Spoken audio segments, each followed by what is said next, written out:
Recording in progress. On September 26, 2023. Can we all rise for the Pledge of Allegiance?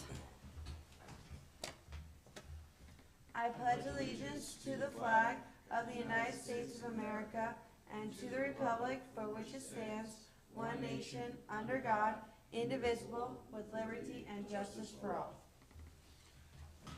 Thank you. Now, on to the approval of the consent agenda. Anybody want to remove anything? I'd just like to remove 190, the turf contract. Okay. Anybody else?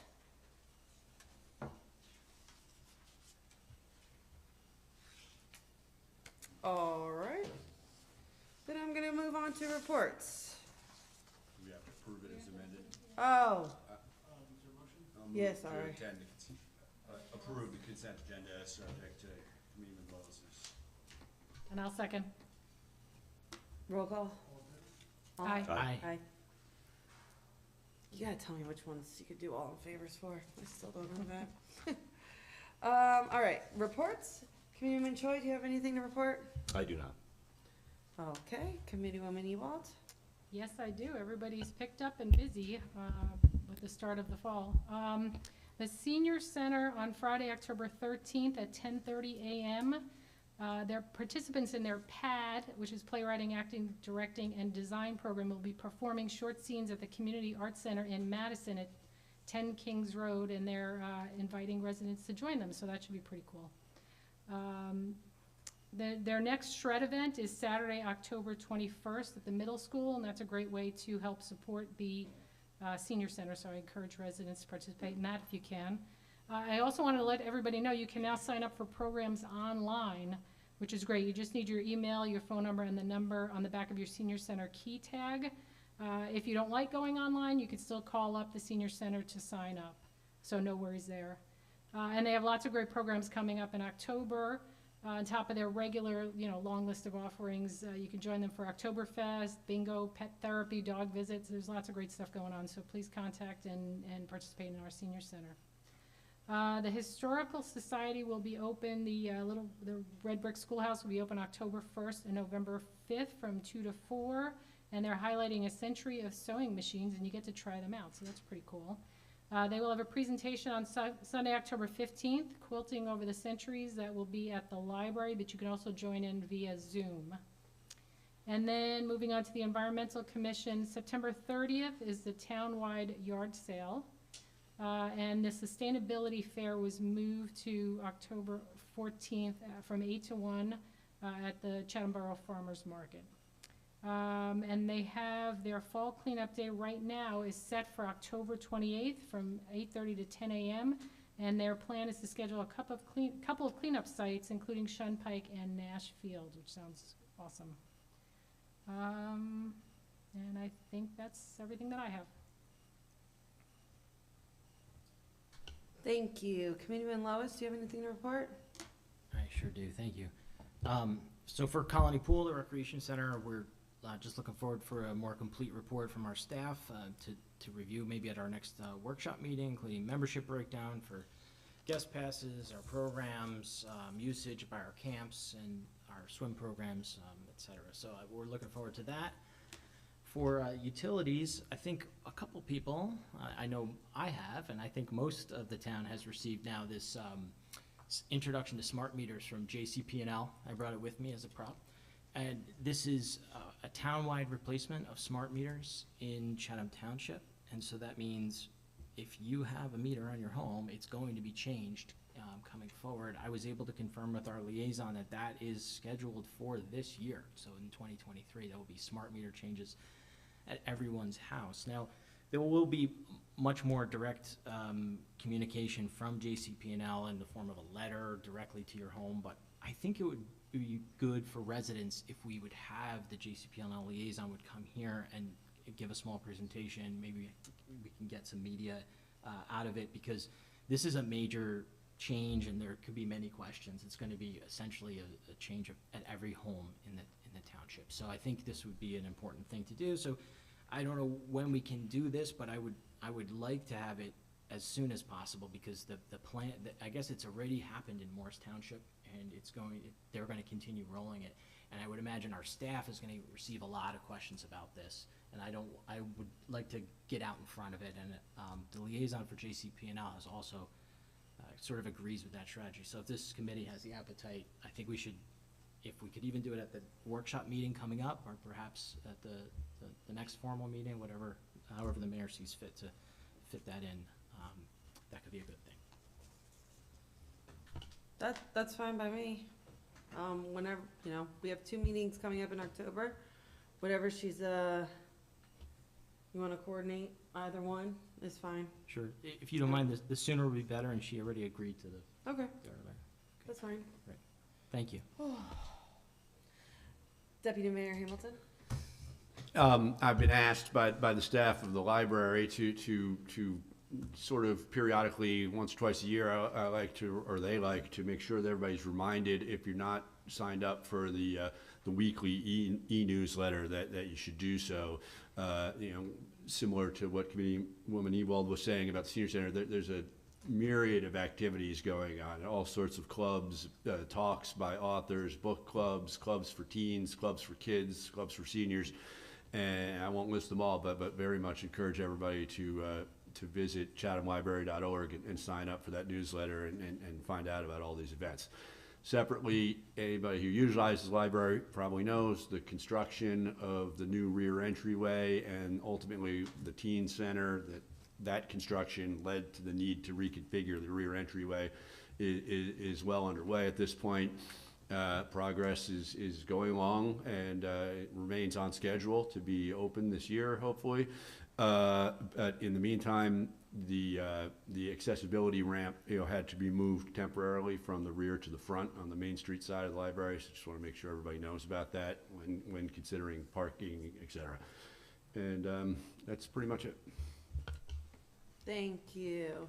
Only thing I'm going to report is a reminder that we are having our Fall Fun Day this Saturday, September 30th from 12 to 2 at Shunpike Field, where we will be pumpkin painting and lots of arts and crafts, music, food trucks, etc. I hope to see everybody out there. It should be a really nice time. This is the first annual Fall Fun Day, but I think it'll be very nice. And then I'm going to move on to the first hearing of citizens this evening. Okay, currently the committee meeting room is open to the public, and we look forward to having you join us. Additionally, this meeting is being made available for public participation remotely. If you're watching via Zoom, you may speak during the public comment section by following the Zoom instructions to raise your hand. Whether in person or online, when you are recognized to speak, please say your name, spell your last name, and give your street. As a reminder, all public comments will be limited to 3 minutes. Rather than use any of your time answering questions, we will wait until you finish speaking before responding. Each member of the public will be limited to 1 comment during the public comment period. Written comments submitted to the township clerk before 3 p.m. today will be read during the public comment sessions, and written comments are subject to the same guidelines as oral comments, and duplicative written comments may be summarized rather than read in full, according to the guidelines issued by the New Jersey Division of Local Government Services. Greg, were there any written comments? Yes, Mayor. I have written comments from Daniel, I hope I pronounced his last name correctly, Nialis, resident of Yarmouth Road. His letter reads as follows. Just wondering if there has been clarification related to the zoning requirements regarding maintaining consistent property setbacks. It has been 2 years since I initially raised this issue with a multitude of follow-up messages to members of the Township Committee. I understand this has been referred to the Planning Board for their consideration. I have reviewed the Planning Board agendas and acknowledged that they have finally discussed the setback issue at the Planning Board special meeting of June 12, 2023. However, they have not posted the minutes of the discussion, and the subsequent June 19th through September 25th meetings have been canceled, i.e. 7 meetings. While my reference is specifically related to a Yarmouth Road property, my concern continues to be preventing a recurrence. I, like the other citizens of the Chatham community, have a substantial financial investment in our property values. The potential for additional instances where an existing house is knocked down and the newly constructed house is moved forward of the existing setback line cannot be tolerated. Half of the house at Yarmouth property is ahead of the existing setback line. This, as you know, is an R4 zone where the houses are close together. Maintaining existing setback lines are critical to the look and feel of neighborhoods. This is something that can negatively affect the citizens of Chatham, especially since this zoning issue is being applied on all property approvals, i.e. building setback. It is alarming that the township is not able to provide clarification, especially after 2 years of attempting to get clarification. I hope the committee has the zoning setback issue on the committee's outstanding items list and are monitoring the resolution of this critical issue. I realize that the planning board is a separate body. However, the township committee are the elected officials and representatives, a representative voice of the committee. And that's all I have for written comments. Okay, thank you. In regards to that, we definitely referred that to the planning board. I know the planning board set up a subcommittee to look into this. The last I recall, they did not recommend a change. I don't remember the details, but this, again, is a planning board issue, and he really needs to take it up with the planning board. I believe we're still waiting on a report from our planner in regards to this that I personally have not seen. So I understand his frustrations, but it is a separate governing body. So, Does anybody recall, there were also just flat out errors in that write-up of the code, and I don't recall if that was fixed, or is that also part of this? Cause then it has to be taken up by the planning board. They were just flat out, like it was misaligned when the code. yeah. I thought those Yeah, were yeah. clarified. Yeah, so the issue of the footnotes, my understanding was that was just an administrative thing that could have been and was corrected, again, administratively. It didn't require any, ordinance Okay. changes. So my recollection was that was gonna be taken care of. And the clerk and I will check with the board secretary to confirm that was the resolution, and then that's just a matter of us notifying the code software that maintains our code to correct that. As for the resolution of it, I believe, and I think the clerk confirmed, but he also serves as secretary of the board, that the board ultimately recommended they did not agree that a change was needed, Yeah, I was That's able what I to, recall, but and that was in June. I think Yeah, we that were was in also June. waiting on a full report, weren't we? yes, because the town, board planner was supposed to provide a memo summarizing the board's findings. Yeah, the minutes from June haven't been posted yet because they haven't been approved yet, but I Yeah. was able to find a draft, and that's where it stands. So did the subcommittee give an explanation, I don't know if any of you recall, as to why they weren't recommending the change? Yeah, I mean, it's wrapped up in the minutes. I can, I don't remember. I mean, I think that it's probably best to wait for Yeah. that summary from the planner, because he's gonna capture all of Yeah, that. I remember know some of us the waiting discussion for was, Frank Banish to Yeah. provide us with a full. but some of the discussion in the minutes, I mean, the Yeah. clerk could talk about those as well, but I think the discussion was more about how, a neighborhood and the character evolves with these changes, and so if it'll self-correct with time. Yes, initially, there's gonna be, a new house, a McMansion, a development, whatever it is, comes in, it's gonna look out of place. As the housing stock evolves and becomes more modern and develops, they kind of fall to that new standard. So, after looking at what other towns do and, what truly the intent or what the goal is, I think, they felt that really did not need correcting. But I will also refer to the other two members that sit on the planning board. So there's one of several things you can do as a tool by the municipality. One is you can make changes and apply stricter ordinances at more stricter setback. The other is you can do nothing, and a third is you can apply some sort of management mechanism whereby, for example, some municipalities in the area do setback averaging. They'll take a look at the immediately surrounding homes and the existing setbacks and average out and then allow for sort of a moving, for example, moving setback in order to smooth over any drastic changes in setbacks for newly constructed homes. All of these, well, most of the management mechanisms that municipalities put in place will have some benefits to it, and then they invariably have unintended consequences. My recollection of the subcommittee was that they felt that having considered all the different options at the table, based on speaking with neighboring municipalities and how they approach these things. So I think they spoke with Summit, Madison, probably a couple, maybe Forum Park, from my rough recollection. Nevertheless, spoke with multiple neighboring municipalities and how they deal with this. I do believe the recommendation was not to make any formal changes to the ordinance. And I think to the effect of Mr. Shoddy, the notion is allowing free market forces to drive the evolving characteristics of the immediate community. My recollection, but Mr. Choi, you probably know better than me, is that notwithstanding the perceived setbacks in the neighborhood, that the new home in question was not in violation of the setback. That is correct. It was an as-of-right application. That's to say, did not need any variances. Exactly. It was in full compliance with existing ordinances at the township. Yeah.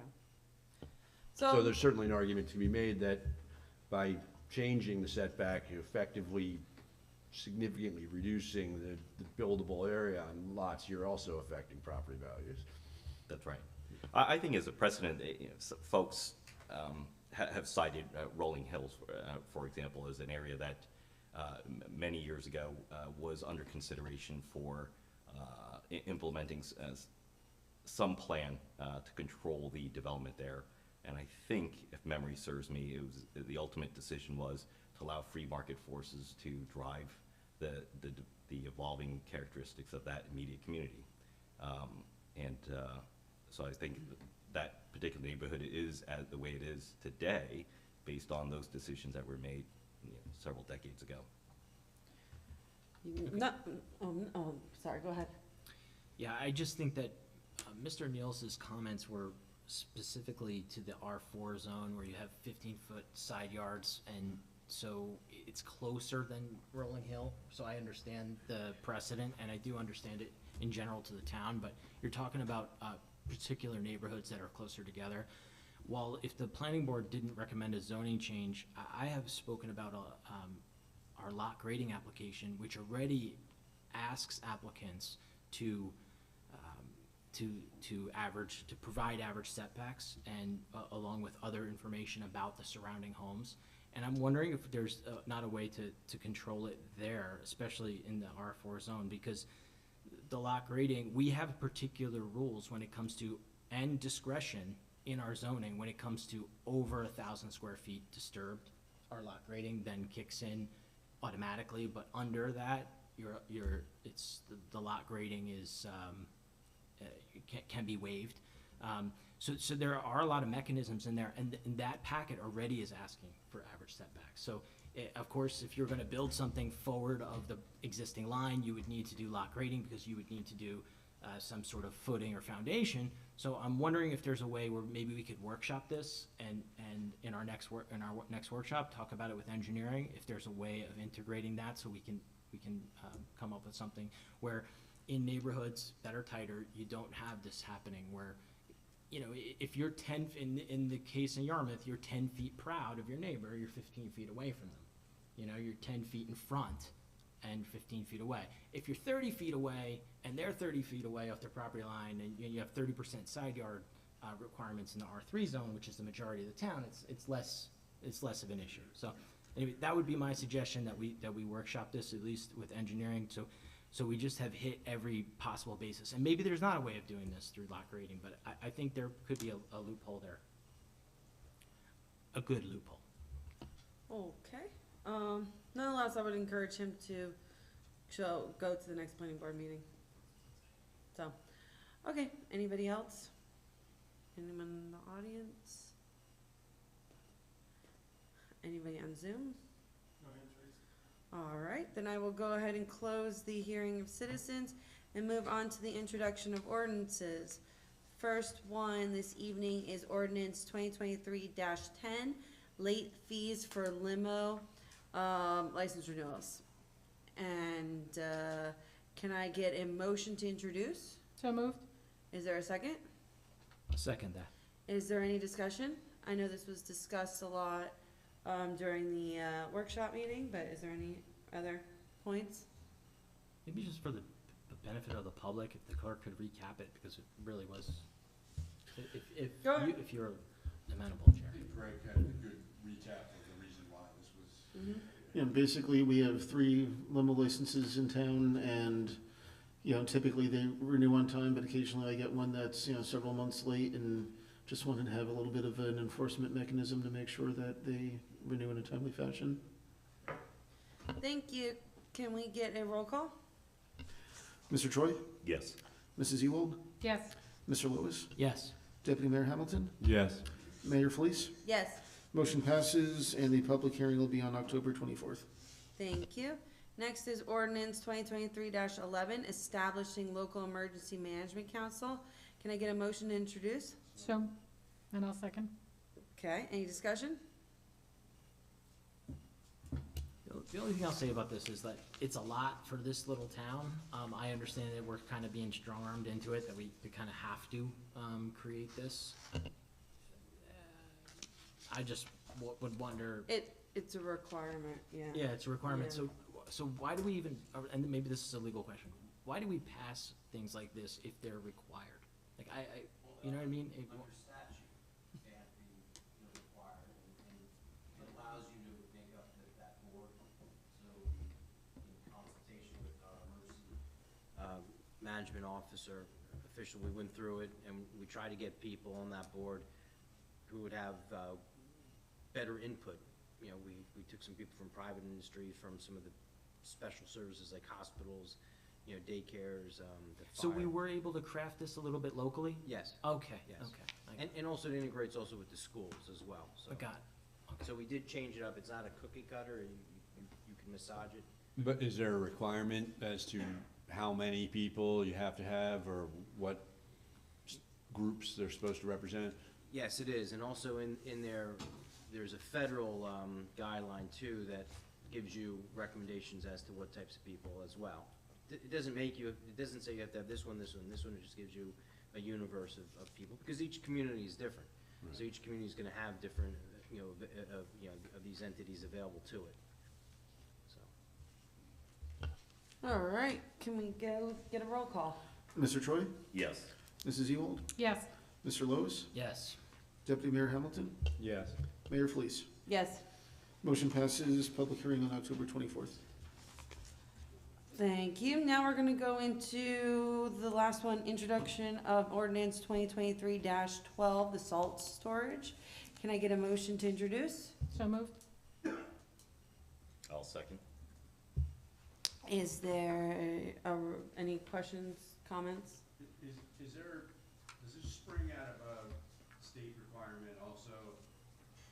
Yeah. Yes, it did, and also a lot of towns, I know in Dover, I'm the attorney for the Water Commission there, they have the same issue, where their wells are starting to get that contamination from salt. So it's been happening in different towns, but there is a requirement, yes.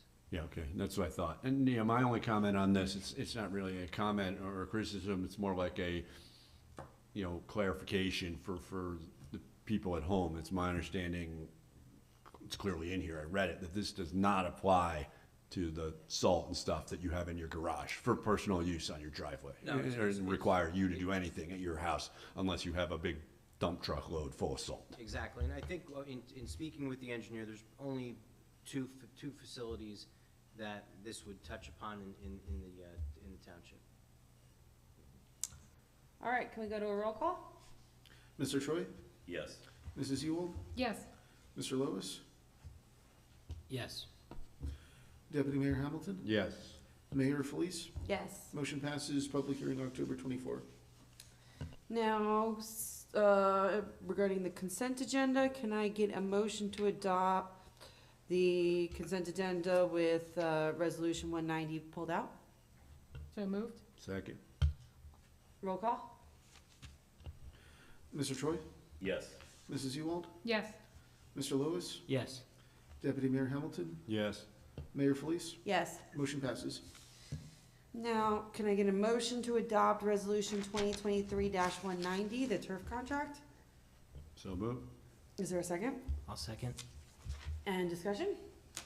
I pulled this out just because I wanted to just say thank you very much to this committee, everybody that's supporting this capital that's being spent on the turf contract, which is $474,000 for Shumpike Field to be resurfaced.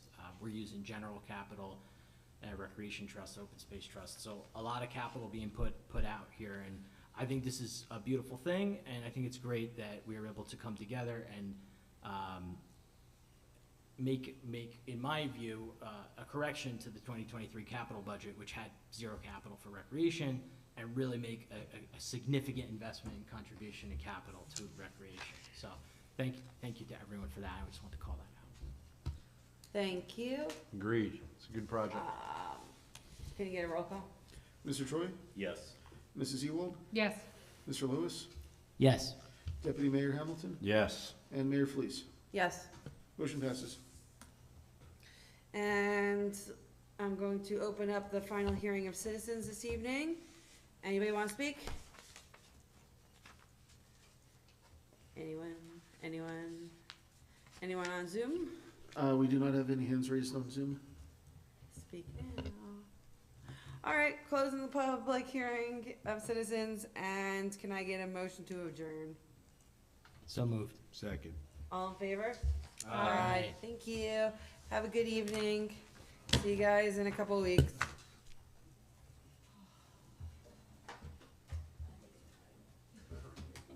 Oh, God. Bless you, Ashley.